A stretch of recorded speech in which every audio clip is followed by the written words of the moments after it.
I had a student once ask, let me get out of here so I can, okay, hold on, I need to agree to that there. I had a student once ask me, raise her hand, she might have been, I don't know, 19, and she said, I mean, what was like film? Like what? Like she didn't even know that it was this, you know, material around a spool in a canister. So I think that if we're going to mimic darkroom techniques, and maybe a lot of you have worked with these, but if not, I always advise people, you know, look up, try to see what actual cyanotypes look like and what actual diffusion look like and what actual grain look like. Someone was mentioning that earlier. It's different than noise, right? And Tri-X had these big T grain, you know, granules. And so I think it's just good to understand what these visuals actually looked like, because they were very tactile and they were real, they were material things. So the fact that we're trying to mimic material physical things in software, it's important to know. And so I just want to show some examples of original film, whether it was medium format Holga, Diana, you know, this happens to be a piece of film from a Holga camera, so medium format, you know, heavily vignetted and sepia toned. Also, actually, this was either Holga or Diana, you know, heavily processed in the darkroom. These are all Holga or Diana's. And I actually was a professional darkroom printer for 4 years in DC. So that was kind of my job full time. And I learned a ton, but I also appreciate that aesthetic sort of became embedded in my brain. There's this imperfection to a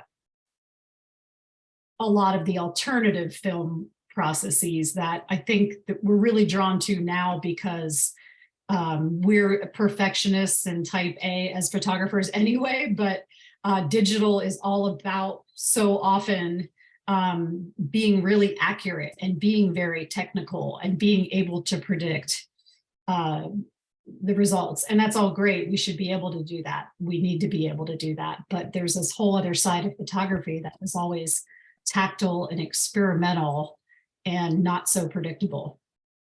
This is actually Jill Enfield. Some of you might know her. She's been around teaching for years. She lives in New York City and still has her own darkroom.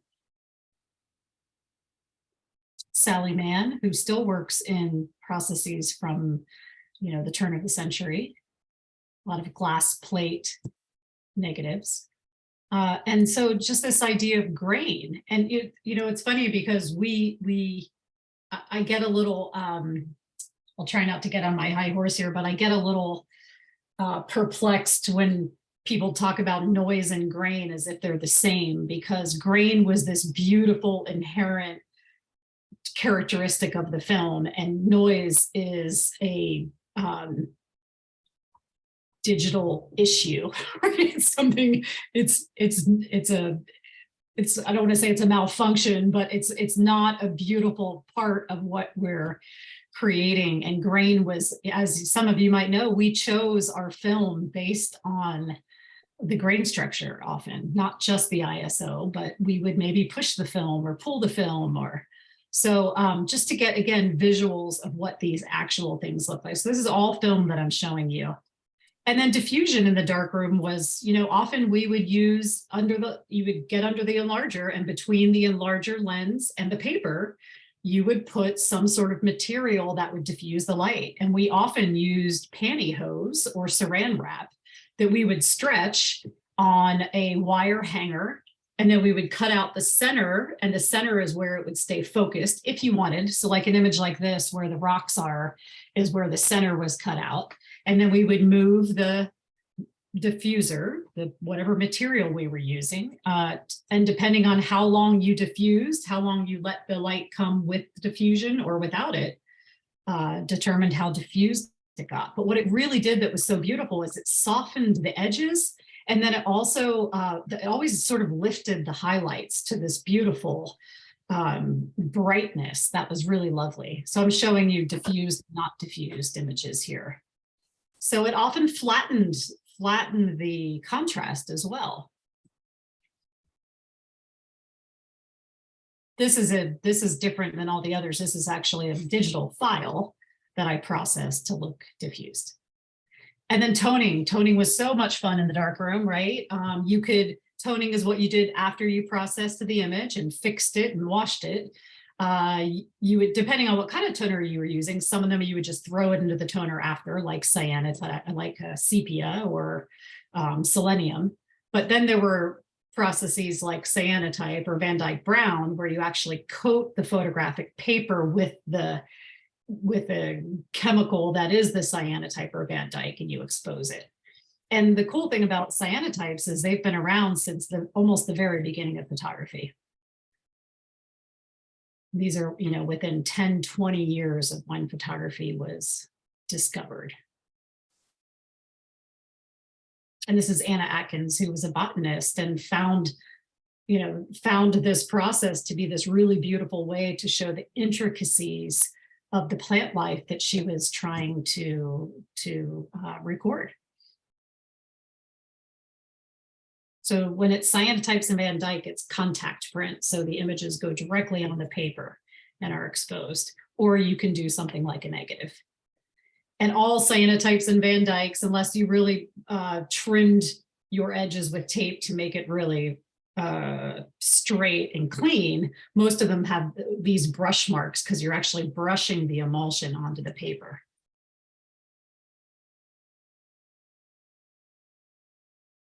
And Van Dyke Brown is very similar to cyanotype, but just a completely different color tone, but the process is the same. So when I was teaching my handmade photo class pre-COVID in person, we would do these techniques together, which does require a darkroom and chemicals and all that. Sepia, what I loved about sepia, when I worked professionally in the darkroom, we had clients, we had a big binder where we would keep their formulas. So sepia, you think of it as this sort of warmish brown, but it could be really orange, it could be more brown, it could be tan, it could be saturated, it could be not. And it all depended on the paper you used, the type of developer you used, the type of sepia, how long. And so there were all these different factors that affected the way the sepia turned out, more of a brown, more of an orange. So it was a really kind of complex process that was very unique. So meaning, even though people think of sepia, there's all these different variations of what sepia looks like. And then split toning is when we would take the print and actually put it in 2 different toners, one at a time. And so you would almost always do a warm toner, like a sepia, something warm toned like an orange or yellow or sort of magenta, and then a cool toner, which was something a little more like a cyanotype or a selenium. And so what people who didn't work in the darkroom don't always comprehend when you see split toning digitally is that almost always when you split toned in the darkroom, or I should probably say always, the cool tones, the blue tones, soaked into the shadows and the midtones more and did not attach to the highlights as much. And the warm tones like the sepia attached to the midtones and the highlights more and not as much the shadows. So sorry, some of these look really pixelated. I've been having this issue in Keynote lately that files of mine that always looked good are suddenly not looking good. But anyway, so a true split tone from the darkroom would have the cool tones in the shadows and the warm tones in the highlights. And there's so much variation, just like sepia, on what a split tone can actually look like. Not only the tones from yellow to orange to, a little bit of magenta and bluish and purplish, but also the degrees of saturation. So look at the difference of this, how strong it is, to how subtle this is. So it's really up to you to decide when you process your images, what you want it to look like. But I do think it's nice if you're mimicking darkroom techniques to stay a little bit true to what the actual technique looked like.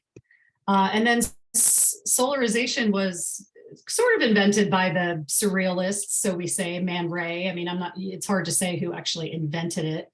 But I'm pretty sure solarization probably happened from a big oops in the darkroom, because what it is when your print is in the developer, you turn on a white light instead of being in a safe light. You flash white light on your paper while it's in the developer. So I'm guessing someone was in the darkroom and someone came in and flicked on the light, and then they turn it off, and then they processed it anyway, and this is what they got.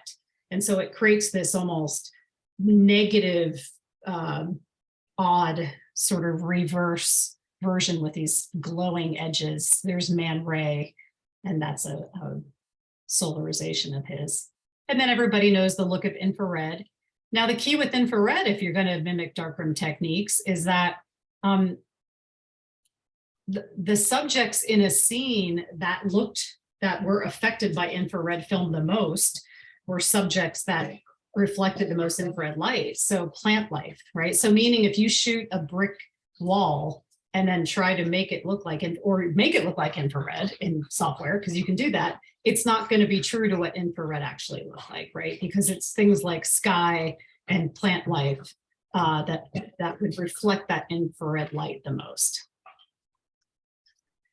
Okay, so sorry if you're hearing my dogs slopping in the background. So let me see, I probably have to do stop share and then share again for Lightroom. Okay, can you all see my Lightroom? Yeah. Okay. Yes. All right, so let's start. I'm going to start with something that seems very simple, but I think that sometimes simple is best. And also, I think that there's a lot of interesting things that you can do just very simply in Lightroom that don't require. I think that's the other thing. I gotta move that over there. Okay, I think that a lot of people think that in order to make an image, okay, so for instance, make an image like this, that it has to take forever or have mad Photoshop skills, and some of them do, but that's really up to you how much time you want to spend. But there's so much that you can do creatively with just some very simple tools very shortly, even in Lightroom without going into Photoshop. So everybody probably knows that under the effects panel in Lightroom, there's a post-crop vignette. And you definitely want to use the post-crop vignette rather than any of the other vignettes, because the beauty of the post-crop vignette is once you add it, if you decide to crop later, it will maintain the vignette. And so this might seem like a very simple tool, but once you start to play with it, it can be really fun. So of course, the amount is the dark or the light of it. And then the midpoint is how deep or broad it sort of goes in the frame. And then the roundness starts to get interesting, because if we make this really dark and bring the midpoint in, that sort of affects, is it sort of square on the edges or round on the edges? And then of course the feather starts to change how much it does what it does. And so you can start to do really fun things with this.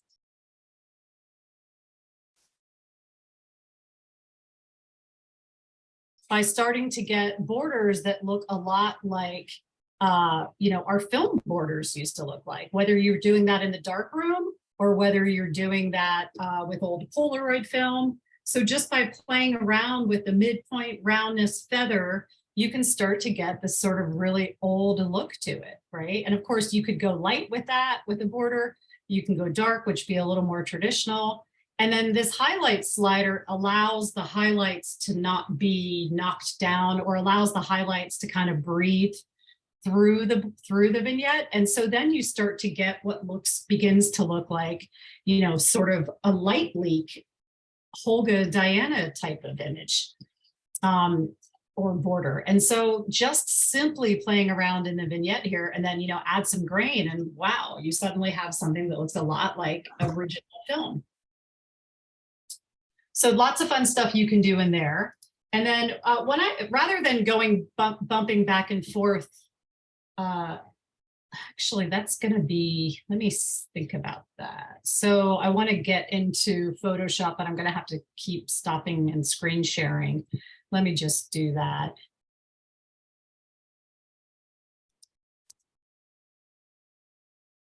And let me pop over to Photoshop. Because what I want to show is, even though that tool in Lightroom is really great, you have a lot more control with the vignette in Photoshop. Okay, bear with me. I'm going to be doing the bumping back and forth here.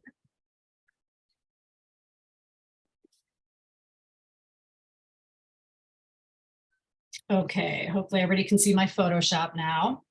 Yeah. Okay, so I have the same image in Photoshop. And the thing with the vignette and making these fun looking borders in Lightroom is that you're sort of limited because the central point is always the center of the frame, right?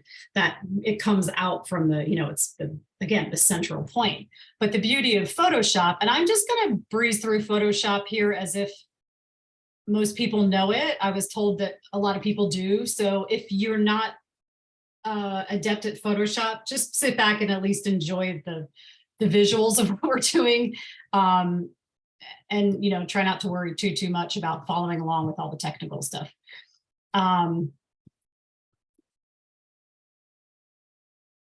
So if you add a curve on top of your image and then just do a heavy vignette this way, so I'm just going to bring it way down. I'm going to go extreme so I can see it. And then I go over to my mask and I just get a big white brush. Let me make sure I'm on a soft, big brush. So I'm basically drawing on my mask with white, which is going to reveal the change that I've made. Sorry, with black.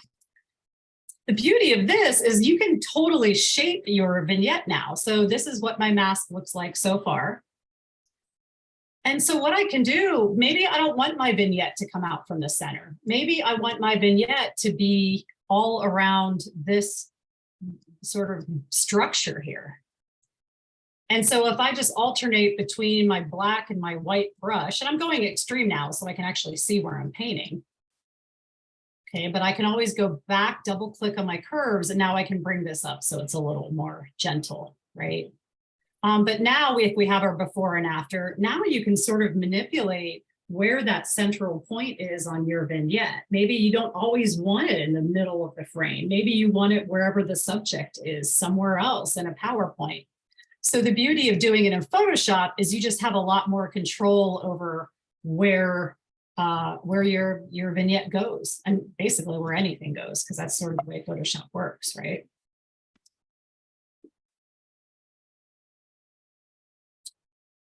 Okay, so just wanted to show you the curves layer doing a vignette that way.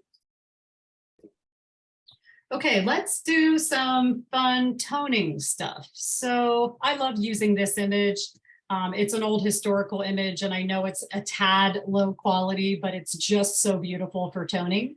So in Lightroom, it's a really easy way to tone, and I'll show you ways to tone in Photoshop as well. Let me make sure I get you into Lightroom. Here we go. Just yell out if I'm not sharing the program that I'm actually in. So I'm in Lightroom right now. Yep, you're good. Okay, so they call it color grading now. They changed it. I forget what it used to be called. Split tone, I think it was called. But in here, if you go into color grading, you can see all three wheels: midtone, shadow, highlight. You can just see one at a time. There's a wheel for shadow, midtone, highlight, and then global, which would just be an overall adjustment. So if we did global, it's really easy in here to come in and start to push any image. I mean, there's a sepia tone, right? And you can change the hue, which I'm doing actually on my wheel instead of on the slider. You can change the saturation, right? So some of those sepias, I mean, we had a client who would come in and she liked that saturated orange. And then you can change the luminance, so how bright or deep it is. Okay, so just this tool right here in sepia, we can get so many different effects of how rich or, the tonality of the sepia. Then if we wanted to do something like cyanotype, we can come in here. And again, we can make it rich. We can make it subtle with saturation. We can make it sort of deep or lighter with the luminance. And then a selenium was a little more of a purpley, a deep purple that kind of really attached to the shadows. And it was very subtle. So I would take the saturation down on something like that. So there's so much you can do right in here. But then the beauty is, I'm going to reset this, is you can also come in and work your shadows and highlights separately, which would be more of a split tone. So if I was saying earlier, the cool tones would attach to the shadows more. So if we click on our shadow slider, we'd want to put are cooler tones in there. So something bluish, purplish, somewhere in there. Then you can come over and click on your highlights and put in some warm tone, like some gold or orange-ish, right? And you have so much control right here. The blending is, well, let me start with the balance. The balance in here is basically shifting the balance between the two tones you've chosen. So that yellow and that purple, let's say. So when you bring it to one side, more of the yellow is apparent. You bring it to the other, more of the purple is apparent. So there's that. But then the blending is pretty cool because what the blending slider does is it controls like how much these colors are actually blending. So if you thought about two paint colors on a palette, basically how much they're mixing. And if you mix two colors on a palette, they're going to become a different color. So for instance, if you put this down low, it's like the warm tones will stay where they are and the blue tones will stay where they are. But if you start to blend, they begin to mix, and then you start to see this sort of purpley of them blending together. You know, it's more of a mixture of the two colors. So, I mean, this is a pretty simple slider, but there is so much you can do in here playing around with split toning. Or if you wanted to go global, there's just so much control in here for any kind of toning. And like I said, you can bring each one up separately, or you can have them all three of your mid-tone, shadow, highlights showing here and play around with that. So it's pretty powerful. There's also, how are we doing on time? There's also ways in Photoshop. And I think I'm going to send a PDF with directions for all this stuff. But I think rather than going into Photoshop and showing you, you could follow the directions easily. Because I mean, it's basically when you go into Photoshop, the simplest ways to do toning are you add a hue saturation layer and you click on colorize, and then it adds the color.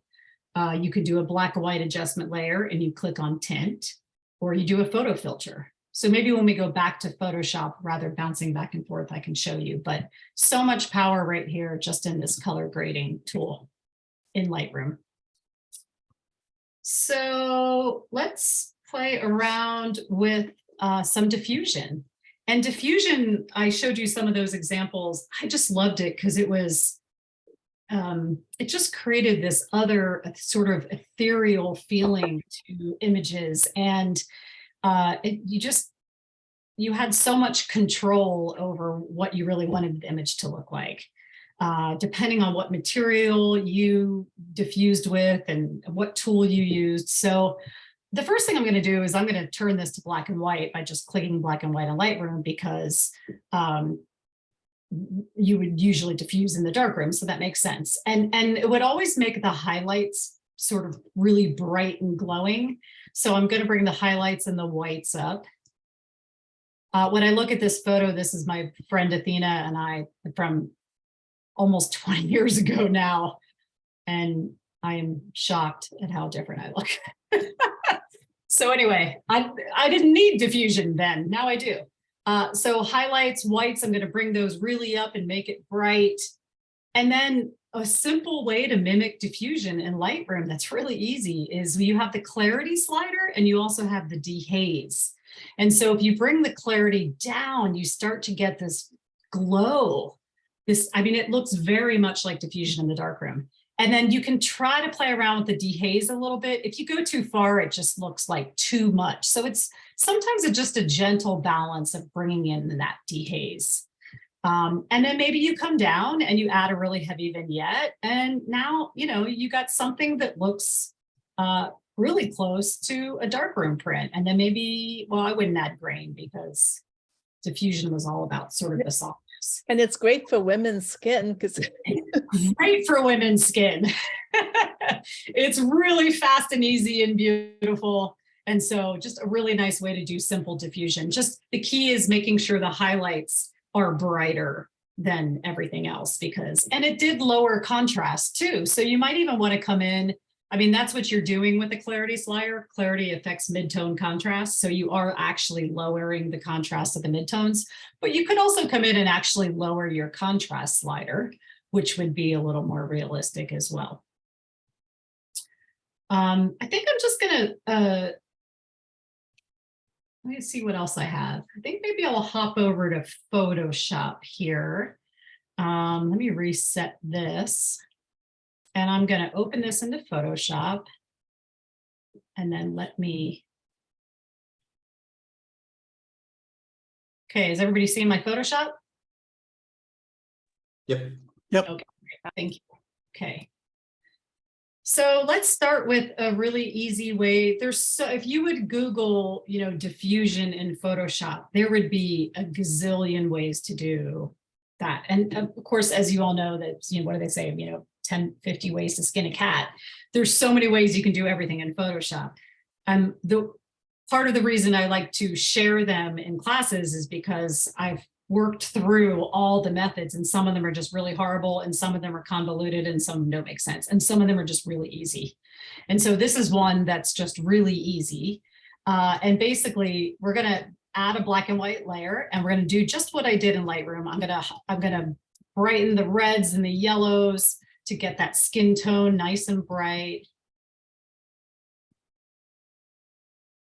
And then I'm going to come in and I'm going to click on the background layer, and I'm going to duplicate that layer.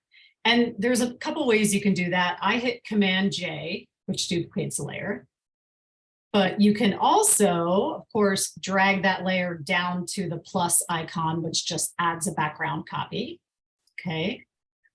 And then there's so much you can do with blending modes here. I mean, when we get into textures and things like that in this class, if you haven't played with blending modes, they are just so much fun and so creative, and they just do a lot of fun things. But one that really kind of mimics diffusion is screen.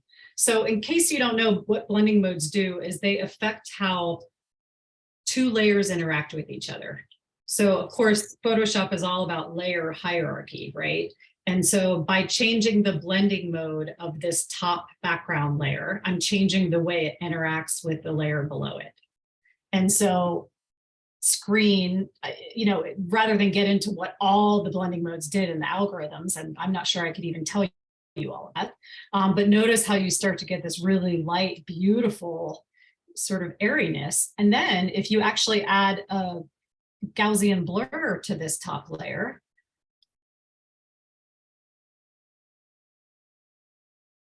you can start to get some of that visual. And actually, I'm going to right click and convert this to a smart object so that when I do my blur, I can come back, I get a mask and I can come back and change it, which is the beauty of smart filters.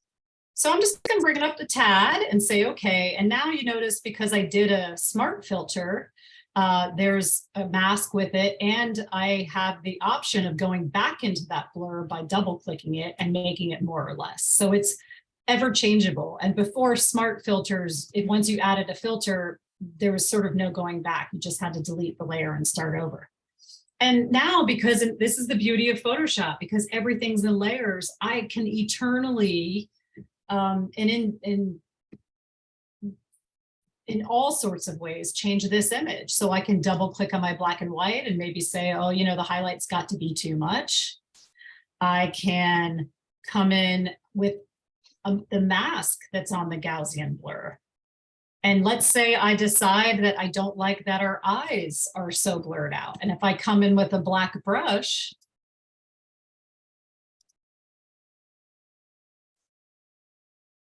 all my brushes, is it ginormous or yes? I can come in with a soft black brush, and maybe I want the eyes back in a little bit. And maybe I want the smile back in a little bit. Maybe I want it to look a little, more realistic in the face, but I want our skin and hair sort of diffused. So there's just so much you can do with these simple, all I really did in this, it might look for a lot for people who don't use Photoshop, but for those of you who do, who I hope are following, we added a black and white adjustment layer, and then we duplicated the background layer and added a blur and changed the blending mode. That's, some pretty simple stuff where you can do. And again, now we can do so much with this in so many ways. Okay, I'm going to close that image. And while we're in here, Keep an eye on time. Let me show you, close that. Let me show you a solarization filter in Photoshop that's really easy. Sorry, it looks like my Lightroom closed, so I'm having to relaunch that.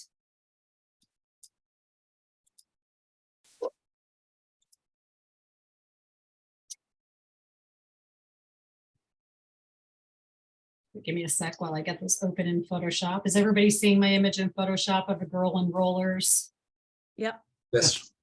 So I'm using this for solarization because solarization is probably not a technique. I mean, think about it. It was the surrealists. It was about, you know, the subconscious and dreams. It's meant to be funky. So solarization is probably not an image you're going to use on a, you know, picture of your grandmother on the porch, or, you know, I don't know, your granddaughter and the dog cuddling up sweetly. Like there's an edginess to it, right? So it's really easy. There's actually a solarize filter in Photoshop that's pretty good that not a lot of people know about. So the first thing I'm going to do is I'm going to add a black and white adjustment layer, because solarization is something you did in the darkroom. So it would be a black and white image. And I'm going to lighten the reds and yellows to kind of get that skin glowing. And then it's really quite simple. Again, we can do a smart object filter, but just for time's sake, I'm going to come in here and you go to stylize, solarize. Now there's no controls. You know, a lot of our filters we open up and you have all these sliders to change. So it's just a like lay down filter. But the great thing is it just gives you that solarize look. And now I can double click on my black and white layer and I can sort of brighten some edges and I can get a little funky with how it looks. And then I can, of course, come and even just, I can add a curve layer and start brightening highlights or darkening shadows or doing whatever I want. So it's really an down and dirty, fast and easy way to get an image looking pretty close to solarization if this is something you want to do. So just make sure it's black and white, add that solarize filter, and then start playing around with your tones.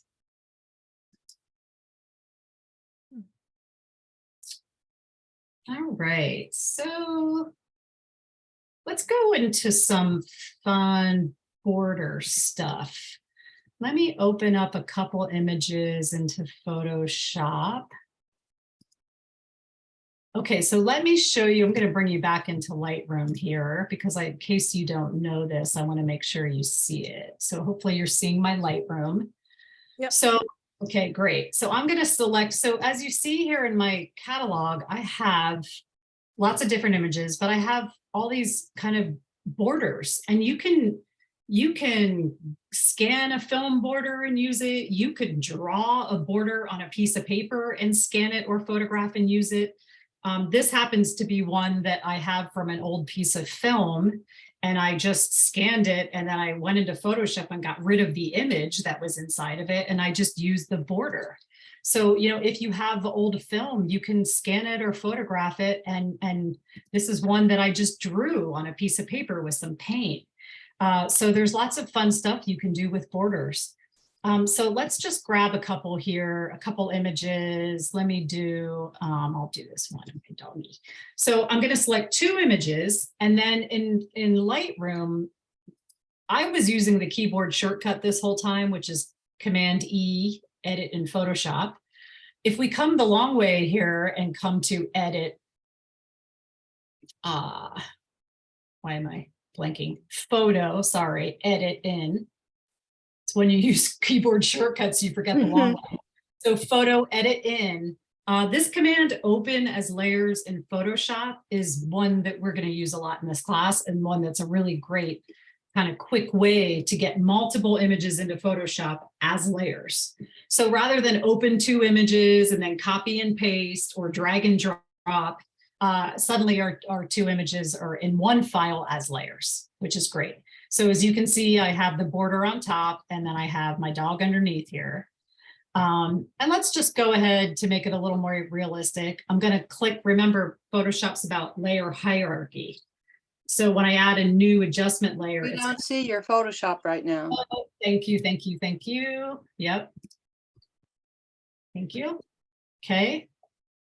All right, so here's the border layer on top and then the picture of the dog. And so I'm going to click on the picture of the dog and add a black and white adjustment layer because I want that layer to go above the picture of him. And then let's say I just, make some changes here just to make it more realistic to a darkroom print. Okay, so now if we look at my layers, I have this border that's on top. And I want to place that around the dog. And I just simply click on that layer and I either say edit transform. I can say edit transform rotate. Of course, you can always do Command T, which is a really easy way to do edit transform. And I'm going to bring it over the dog. Or over the background file, basically. And now all I have to do is change my blending mode, and multiply is really one of the easiest ways to knock out bright areas and just show dark areas above. So notice we have darken and multiply that are pretty close, but look what happens when we start to do like color burn. You start to get some of that look of light leaks in a camera, right? Let's just go to multiply for now. And so I can edit, transform this border as much as I want, put it where I want. Now, realistically, if this were true film, we wouldn't see the actual photograph out beyond the border. That would be a white border. So that's simple. All we have to do on the actual dog layer is add a mask and get our brush and hide that layer. Or meaning brush with black. And I'll deal with what's going on behind that in a second. So you can either just brush and paint and draw, or a really easy way to get a straight line with your brush is you click in one spot and you shift click, and it gives you a straight line. So we're getting a little bit of the transparent background there. So we could either crop that out, or I could just enlarge the image of Cash a little bit. I'm just going to crop that out a little faster and easier.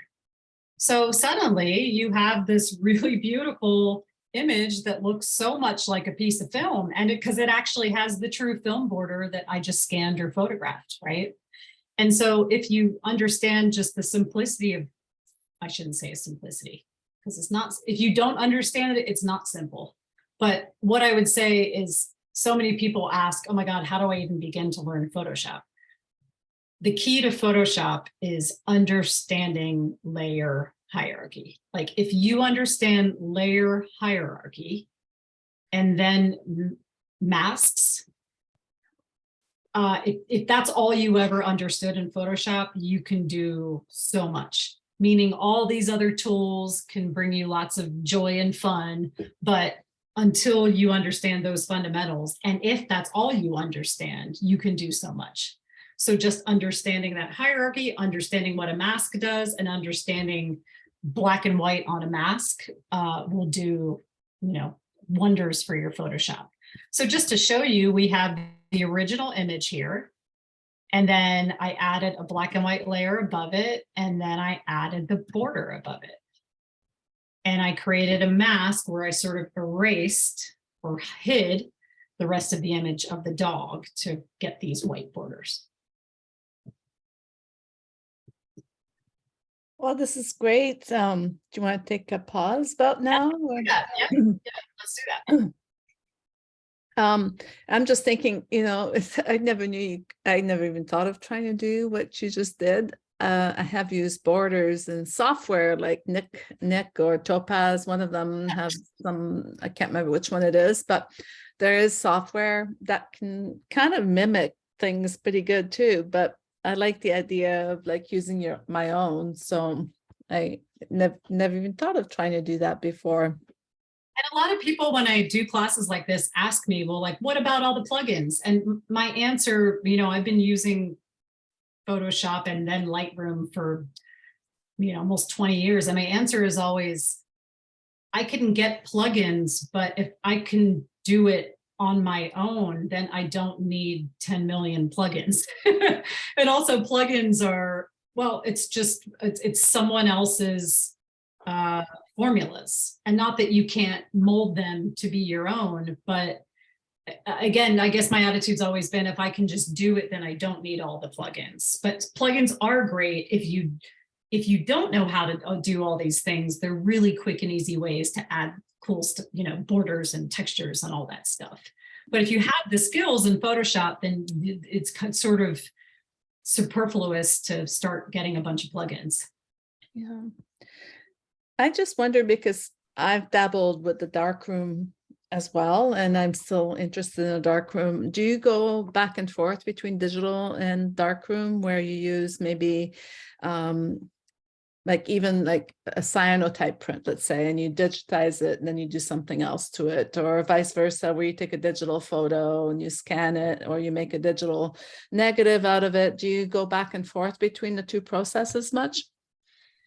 My answer to that would be when I'm in my happiest places, yes. Okay. I go for long periods of time where I don't get to, because I also do video editing and I do video. And so sometimes I'm so steeped in that world that I don't get to, do the alternative process stuff. I don't do actual darkroom anymore, but like when I was teaching that handmade photo class, we were playing a lot with darkroom paper and cyanotypes and that. So it's not as common for me unless I'm teaching and sharing that stuff. It's not as common for me in my, regular daily life to be popping over to that. But I love that it's always there as a possibility, probably more than darkroom stuff, because it requires the chemicals in the darkroom. I probably do more of the alternative printing stuff where I'm using an inkjet printer, but I'm using other materials to make it look handmade and mimic darkroom stuff. So that's probably closer to what I'm actually doing more often. Hey, doesn't look like we've got questions, so. Okay. Would you say just from what you know of your peeps, or with all your peeps here, should I continue on in Photoshop a little bit, or is that starting, is that going over most people's heads, or what do you think? What do you think that consensus is? We got one sure. Continue. Okay. So no, yeah. So Okay. no, don't continue. Well, I think the fact that it's being recorded means people can go back to Yes. it, and if there's something that triggers their interest, they can dive into it by searching for it. So I'm seeing some thumbs up. yeah. There's a couple more things I'd like to show you in Photoshop that are really easy that you probably don't know about, like making your own custom brush. And when I first learned that, it was just like, I mean, even now when I do it, I'm just like, wow, that's so cool. So maybe I'll show you that. And so no other questions? No, but lots of support, I think, to go forward with Photoshop. Okay, great. Okay, let's see. Okay, we did. Well, let's play around then with some textures. And then I'll show you that custom brush. So just like with borders, let me share my Lightroom. Just like with borders, textures are so fun because you can create your own, you can photograph them, you can scan them. I mean, any texture you see out in the world, you can take a photograph of, and suddenly it can become a layer on top of your image in Photoshop. Or, I mean, I get stuff from the internet, I shoot things with my iPhone, whatever. You can create your own if you like to paint or draw. You could, lay down watercolor paper or play with rice paper and then scan out or photograph it, as long as you have a digital file of any kind of texture. So, here's just some examples I have of textures that I've, let me lower that, gathered along the way, right? Things that I've either downloaded from the internet or found or made. And now these can be layers on top of what I'm doing. You know, this is just cardboard. This is it's not actual wood, but it's like that, you know, sort of sticky laminate stuff that looks like wood. You know, this is an old piece of paper that I found of my dad's that he had written down. I don't know what he was measuring here, but so anything you can find can then become a layer or a texture in Photoshop. And this is the limitation of Lightroom, is when you're starting to work with layers and composites with textures and borders, you have to be in Photoshop as of now. And I think that's probably where they'll keep it, because that sort of separates the two programs. So let's just play around. Let me just find, I don't know, let's start. I'll take this image and I'm going to take a texture and I'm going to do my photo edit in open as layers in Photoshop. And let me now share.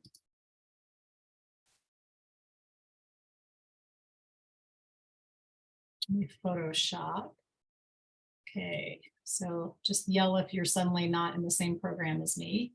So as you can see here, I have the photograph of, that's me as a little girl, and then looks like a big piece of cardboard that I scanned or photographed. And now they're on, you know, layered in Photoshop. So I think I'm going to take the, let's see, I'm going to take the image of me. I'm going to say edit, transform, and I'm just going to bring up the scale so that they match. And then I'm actually going to bring the cardboard layer. I'm going to drag it above the layer of me. I just find it easier with blending modes. I want to see this overlaid onto the image of me. And I think, let's see. Yeah, well, okay. I was going to say, I think I might turn it to black and white. Let's play around with it in color though. I was going to say let's turn it to black and white because it might blend more nicely with the black and white image. But then, you know, I mean, look at these cool things we're getting with that start to look like sepia.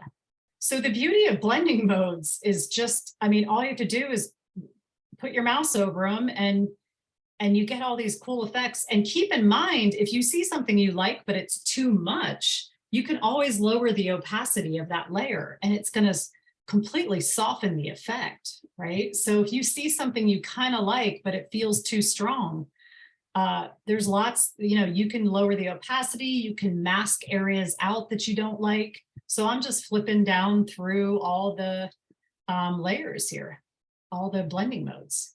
So I'm going to go with something, I don't know, I definitely saw some ones like I'm liking right now, I'm liking multiply. And I'm liking. And when you do that, Eileen, you're doing it at 100% opacity, or are you doing it at, like, I can't really tell what your opacity is. Right now it's 100% because I want to see it as it's, you know, all Extreme. Yeah. Yeah, exactly. I'm going to go with overlay because I like, no, I'm going to go with soft light. I like overlay, but it's really saturated, and not that I couldn't change that, but I like soft light just as a good starting point. And then if I wanted to, of course, I can edit, transform this cardboard layer, and maybe I want to change where all the, you know, texture and creases are. So let's just say I have it where I want now. So I'm going to just crop all that excess stuff out. And now, of course, I could change the opacity and lower that and make it, you know, less noticeable. I could also add a mask and on that layer with the texture. And if I wanted to, I could come in with a brush, and maybe there's parts of it that, I don't know, let's say I like all this texture around here, but maybe I just don't like this crease going through my neck because it, you know, looks like it's hacking my neck off. So I could come in with a brush. I wish this crop tool would stop. To say sometimes the crop tool makes me crazy. So I can come in with a black brush on my mask, which is on the texture layer. I can bring my brush down to a lower opacity. I often will come in with a lower opacity brush so that it's a little softer and gentler. And every time I brush, it builds up rather than 100%. And maybe I just come in, oops. Oh yeah, that's because the color is happening there. So that would be problematic because we didn't turn it to black and white here. So that's okay. We'd have to deal with that in other ways. Let's go ahead and turn this to black and white. Going back to my layers. And then if I wanted to get rid of some of that, maybe I don't like that on my face, I can mask it out. So now I can sort of sculpt this where I want it and how I want it. And I mean, there's so much more we could do from here with contrast. We could add more textures. We could keep going. Let's say, I think I mentioned adding text layers. So now we've added this cardboard layer. I think I want to just add a little contrast. And then maybe I add a text layer on here and I write, I don't know, it's late. My brain isn't, it's later here. So let's see. You know, the text tool is pretty clunky in Photoshop, but if you bring out your character and paragraph tabs, you can do things. So I just typed some text and now let's say I want to make it white and I'm going to edit, transform it and make it big. And, you know, I could put that somewhere and then I could come in and change the blending mode of the text and start to, you know, see different ways that that starts to interact with all the layers.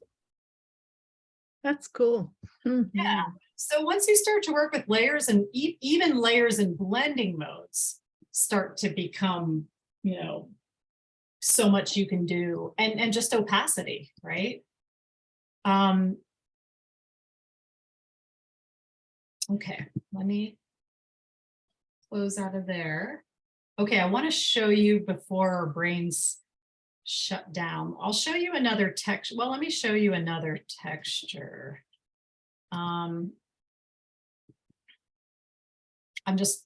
You might not be seeing it because I don't want to flip back to Lightroom, but I'm just selecting 2 images in Lightroom, 2 or 3 images. And I'm going to open them as layers in Photoshop. Hopefully you've seen that now. So let's just, you'll see them pop up in Photoshop. Okay, so I have this wooden texture layer, which I'm just going to make big to fit the size of my image. And then I have this, you know, numbers and paper of my dad's. I'm going to turn that off for now. And then I have this image of mine. And I'm just going to transform that to sort of fit the scale just to be easy right now. Next. So I'm going to drag the wood grain layer over the top of the layer with me. And again, we're just going through blending modes and starting to see how these interact. I'm going to go with something kind of strong and I think just lower the opacity. So overlay and soft light are ones that I use a lot. But let's find something. I don't know, let's go with that. And then I might lower the opacity of it a little bit. And then let's say I want to drag this image on top as well. And I want to start to play with the different blending modes for that.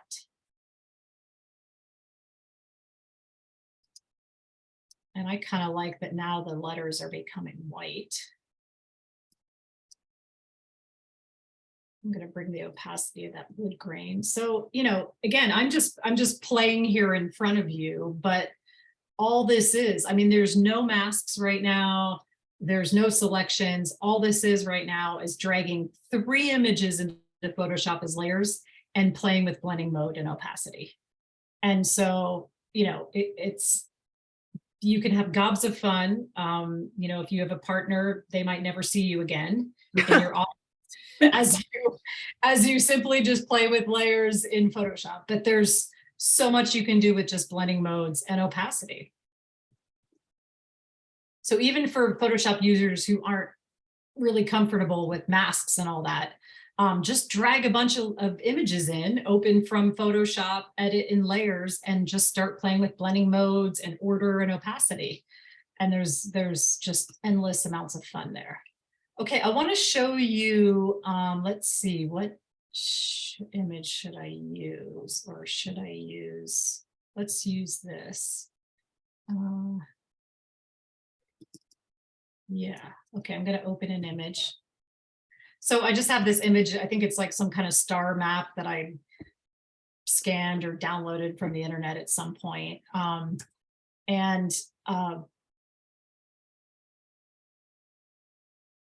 debating if this would be the easiest way to show you. Yeah, I think it would. So there's this amazing, cool thing you can do in Photoshop that's so easy that I feel like not many people know about.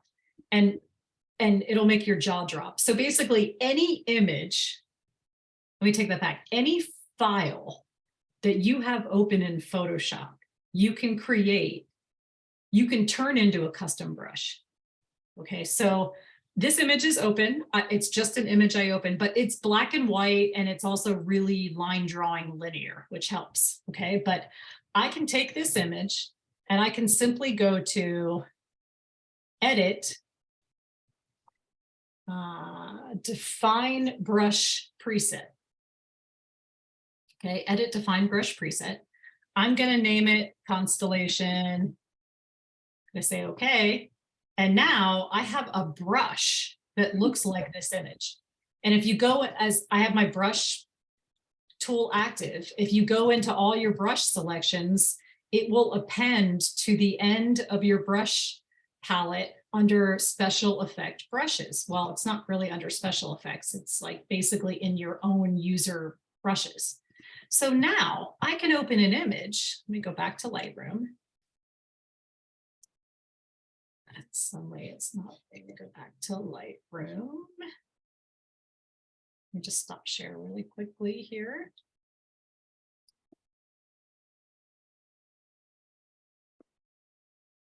Where's my Lightroom suddenly? It's like MIA.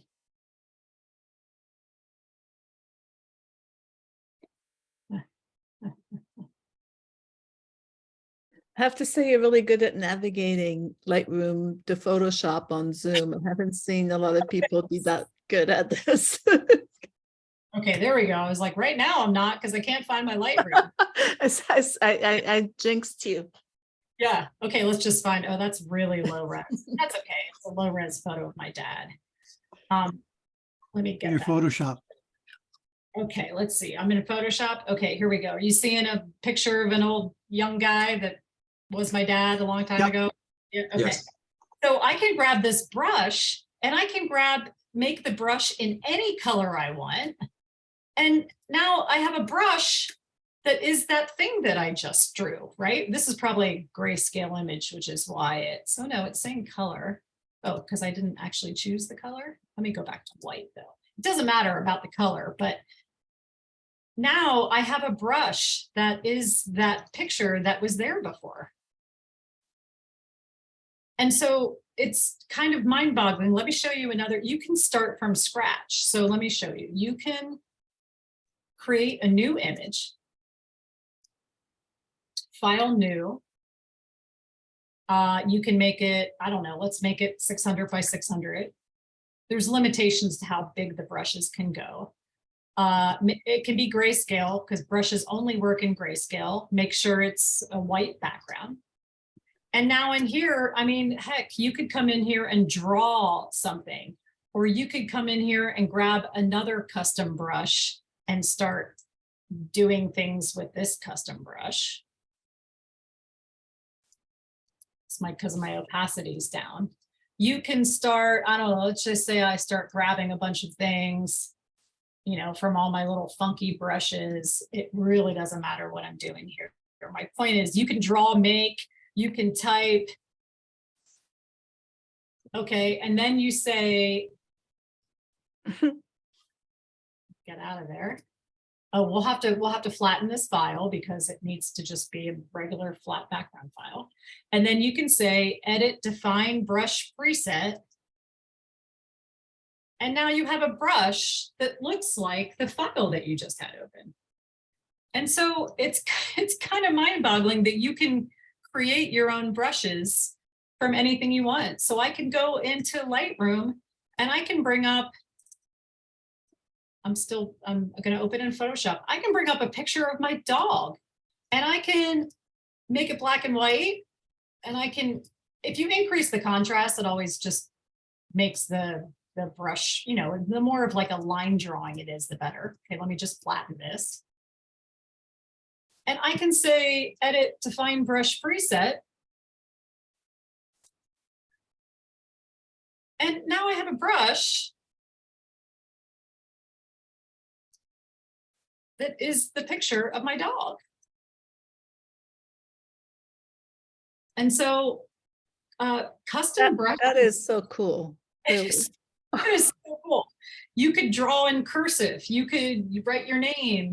I mean, this could be a copyright stamp. There's just, I mean, honestly, the sky's the limit of what you can do with this now. And now you have, well, you'll see it better if I bring in another picture of anything that's going to be quite silly. Let's just do anything so you can see this. Let's just say I bring in this texture and now I can put a stamped brush of the dog in another file with texture or anything I want. So it's the custom brushes are pretty mind-boggling. Remember, they're always going to be grayscale, but that doesn't mean that you can't choose a color to lay down. It's just the brush itself can only be, you know, grayscale, basically. All right. See what else can I definitely wanted to make sure I showed you that custom brush. Can I ask? Yes. What was that step where you said you had to flatten the image before you made the brush? Yep. So if you came in here, let's just close this out. If you started from scratch, for some reason I'm not able to see my dock to flip through my apps. If you start with file new in Photoshop and you just, let's say, make a square blank file to make as your new brush. Let's say you decide that you're going to write your name. Oops, no, I still have the cache brush. Oh. Let's say I'm just taking a regular brush and it's too big. And let's say I write my name. And then let's say I'm trying to think how I could show you if you used multiple layers. And then let's say I brought in another image like this one, which is that, you know, weird border. And let's say I kind of wanted to put that on my brush. Sorry, I think the computer's finally starting to wig out with all the, okay, so let's say I'm just scaling this down so it fits my brush size. Let's just say I do that. So now, I don't know, let's just say I have my signature and I have this border.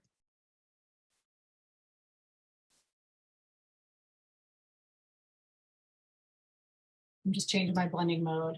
So if it has layers like this, it just has 2 layers right now.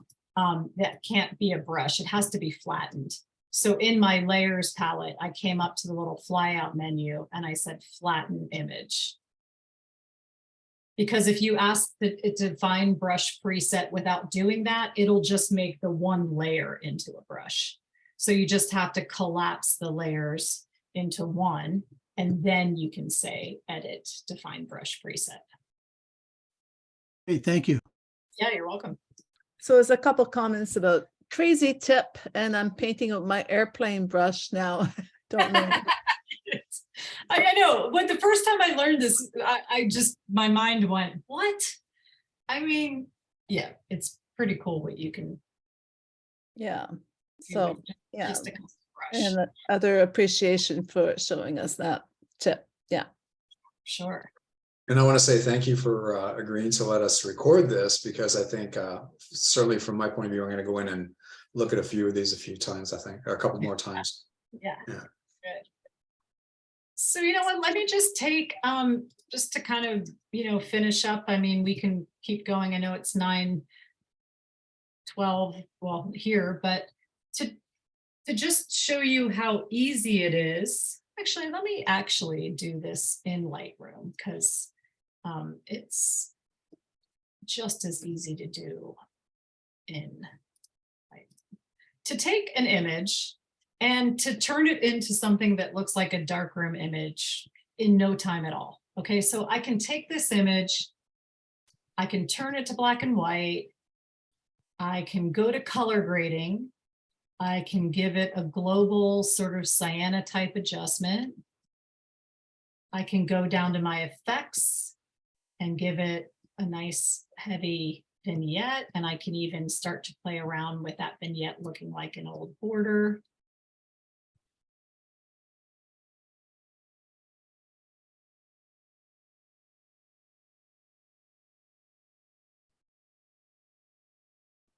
I can add grain.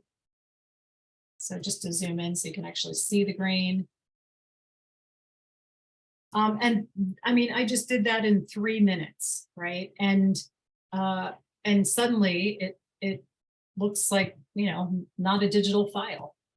The other thing I wanted to bring up here is, in case you probably know about this, but when you're in the develop module, you have all these presets on the left-hand side, and under black and white, there's sepia, split tone, selenium.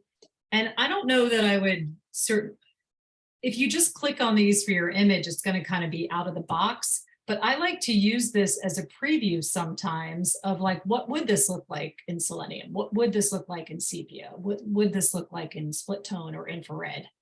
And so you can get a pre-visual, but then also you can choose one of them and then tweak it further from here. So I can, you know, just go to split tone, but then maybe I go to my highlights and I say I want them more orange than yellow, or so it can be a good starting point, and or it can just be a nice pre-visual of what it might look like without kind of doing all the heavy lifting yet, which actually isn't much heavy lifting at all. I think those presets in Lightroom are fairly new, aren't they, though? They came with in the last year or so, I think, because before you had to buy the presets, now they're built in. No, the presets have been there for a Okay. very long time. They just keep adding, but they do keep adding more and more, you know, interesting ones. In the beginning, they were really simple, and they were, I remember, I'll never forget a critique many years ago where a student used the cyanotype one on all their images, and my colleague called it Smurfberry blue. He was like, what is up with the Smurfberry blue? And it was because there just wasn't any nuance to their Lightroom presets yet. But they're getting pretty, you know, they're still pretty nice. And then there's, you know, down under grain, there's presets for grain. And there's presets for vignetting here. You know, none, light, medium, heavy. I don't know why you would use these if you could just make your own. But for the black and white color ones, it's kind of cool to start to see some, you know, different ways you could visualize your image. So we go another 15. How much time do you usually leave for questions? Are there some, or I could certainly show a few more things. So what are? Well, I don't know. I think you've given us quite a lot. Yeah, I don't want to overload the brains. If there are questions, we could certainly do that. There doesn't seem to be any questions. Do you feel that, I guess I have a question, I guess, because I just wondered, like, do you feel like it's well, no, I don't know. I was going to say, is it cheating? Like, you know, do you feel it? But then everything is cheating about, you know. So, like, so I don't know. It's like you're trying to mimic the black and white, but it doesn't really have any like it does origin in the darkroom or the film, right? So, but I think anything goes these days, right? And I have a couple thoughts on that, and this question comes up a lot, so I'm kind of glad you brought it up. To me, we have you know, an endless amount of tools at our disposal, and it's up to us which ones we want to choose. And Photoshop is simply a tool, and Lightroom is a tool, and lighting is a tool, and all the million ways that we can do photography, they're just all tools, and we can't use them all, but we can pick and choose the ones we want. And the darkroom was a tool. Not everybody who shot in the days of film knew how to, you know, do a lot of things in the darkroom. So they're all just tools, and we get to decide what we want to use and what we don't, and how far we want to push them.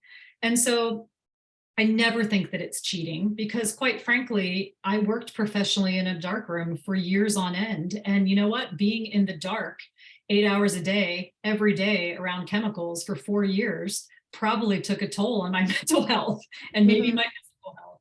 And so the fact that I can do this, you know, in a nice room in my home with my dog, and a glass of wine, or, you know, a snack is a healthy way of doing it for me. And it's not as tactile maybe, but the other thing is, when you said it has, you know, maybe no connection to the original thing, that's why I started the lecture with saying, make sure you know what this stuff looked like, because I agree that if you just go into Lightroom and you hit the Smurfberry blue setting, and then you go, look, I made cyanotypes and I put this filter just on everything that looks exactly the same, and I didn't add grain, I didn't add a vignette, I didn't change a contrast, then that feels sort of, you know, stamping, you know, just this look. But if you start with that and then you manipulate it to craft it the way you want to, then that's just creating the image, you know, your own image. And, you know, many of you have probably heard this said before, but there was I can't remember how the quote went, but, you know, many of us say, if Ansel Adams were alive, he would be a Photoshop master, because what he did in the darkroom was nothing like reality. He took a negative and turned it into something that looked nothing like the original. And he would do the same thing with Photoshop. And was that cheating? No, that was him starting with a palette, a blank, you know, template or a blank palette, and building it into what he wanted it to be. And so that's what we either choose to do or not do with all this software. It's really up to each of us. It's just a tool, and that's, you know, that's all it is. So that's kind of my thought on that.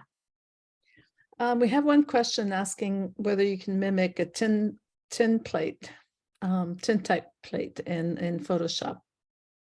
I would say the things that would come to mind with a tin plate is, I would think you would, a lot of those old original, you know, wet plate techniques early on. I would think you want low contrast, because they did not have a lot of contrast. They did not have a lot of latitude. So you'd want it to be flat. You'd probably want it to be, I mean, they were there was really not a lot of color tone to them. And then let me just show you, there's certainly lots of, as we were saying earlier, lots of plugins for borders and things that you can get, but let me just show you really quickly here. Let me grab an image of how you can create this sort of rough edged border. So something like, let me share my screen really quickly, something like this. This kind of rough border on an edge would be something else that I would think, maybe not the tin types or daguerreotypes, they were a little more clean on the edge, but a lot of those, the glass plate certainly, or any of the wet collodion, have those, you know, rough brushed edges. So let's see, let me take an image into Photoshop. I'll just do this really quickly. So can everybody see my Photoshop? Yeah. Yep. There's a lot of ways you can do this, but I think the fastest way is I'm going to double click and unlock my background layer, because right now background layers are locked as soon as you open them into Photoshop, so you can't mess them up. But if you double click on the thumbnail, it will unlock that layer. And then I would create a new layer and I would fill it with white. And then I would drag my image layer above it. And then I would create a mask. And in your brushes, I'm hitting B for brush. In your brushes, I don't know if you know this, but you can go to this. I just basically clicked on this little wheel in your brushes. You can go to get more brushes. And there's a whole collection of different, there's square brushes, there's brushes that look like nature, there's brushes that look like paint brushes. You can also import brushes you download from the internet. You can search, there's designers out there that just build brushes and you can import them, which is right here, import brushes. So you can append basically way more brushes in your brush palette than are there with Photoshop out of the box. And so I've done that with some of these. So you can see, take a look at what this brush looks like. If I enlarge it, it looks like a big sort of splattered, they're meant to mimic sort of paint brushes. So I have a bunch of those. And if I start scraping away at this image with these, sort of brush, almost like wire brushes, I can start to get this visual look. And what I do is I just come in and I keep mixing them up because you don't want it to look really uniform. Just like if you use the clone stamp over and over again, it starts to look fake. So I kind of just try to come in here, and I'm doing a super messy job right now, but I try to come in here with my brushes and kind of start to brush away the edge and sort of rough it up just with the mask, and then try to get this sort of rough edge look. So that's one way you can create some of those old wet plate looks when they used to just brush on the emulsion, or even a cyanotype. Anything that you brush on emulsion, you could do with this. And that's just a really down and dirty quick way. There's a lot of other ways, but just make sure if you go into your brushes and you say get more brushes, let me show you that, get more brushes. Oh, now they take you to the internet to do that. Oh, interesting. They want you to buy them now. You used to be able to just like Photoshop, let me see. Oh, here we go, append. Yeah. So anyway, my point is just make sure you say append and not replace. But yeah, you could search brushes online and import them, but there's a million other, like I always have these square brushes in my palette because they're really nice to have if you want to, create a hard edge line, or if you need to draw something that's got a hard edge versus a soft round brush. So yeah, anyway, there's ways that you could append all those brushes or import brushes.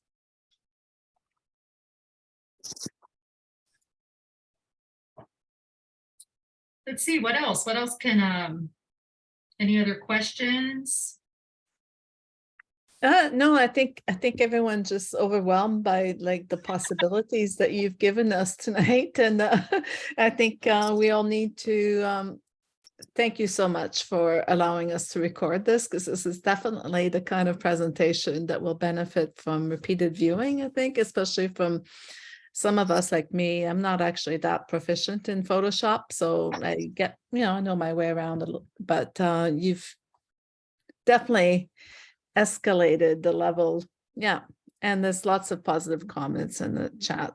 That I know I was like going really fast through Photoshop, but I'll send a PDF with like a recipe step-by-step directions for all this stuff too, that you could sit with that and look at that and go in there and work with it. And I think the main thing to take away from this, whether you know Photoshop or not, and whether you're Lightroom or Photoshop guru or not, is that it's just about crafting your own image and having fun with all these fun tools that we have.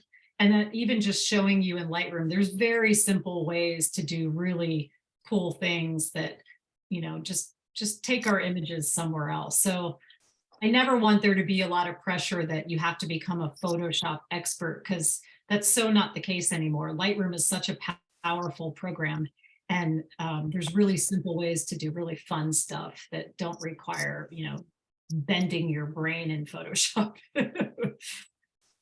Yeah, no, I think what you've done is really expose us to a world of possibilities. And I think as someone who just wanted to jump in, so go ahead. Yeah, no, Eileen, I just wanted to say it's Cindy. I've seen your presentations on B&H in terms of seeing in black and white, which I really enjoyed those. And then so then when we got the email from Danielle that you were going to be speaking, I thought, oh, this is great. And I really got a lot out of the information that you presented tonight in terms of it's a different take on it, but it's really lots of useful tools. Thank you. So thank you. You're welcome. And I think, you know, you just triggered something in my mind. The other thing is there's so much meticulous technical aspects to photography that we have to learn and know. And I hope with this presentation, you know, you can see that there's lots of fun stuff that you can do. It's just moving sliders and playing around and changing blending modes and seeing what happens. I mean, it's important to know all that technical stuff, but we can get bogged down in that too. It's important to also sometimes just play, even with the software, if you enjoy software, that is. Or maybe it's hands-on and you do order some cyanotype.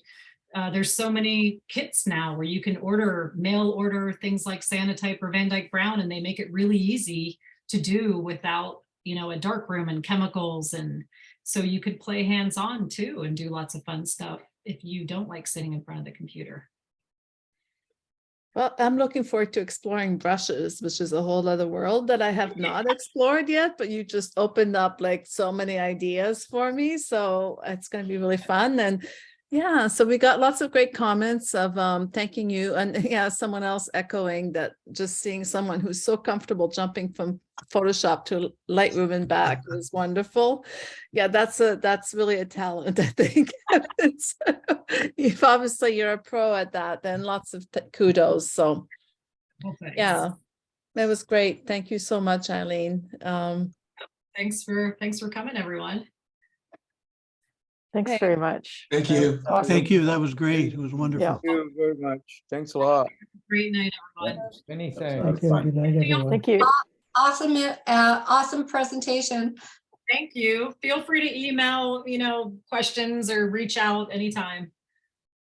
Thanks very much. Okay. Good night. Good night. Thank you. Night. Welcome.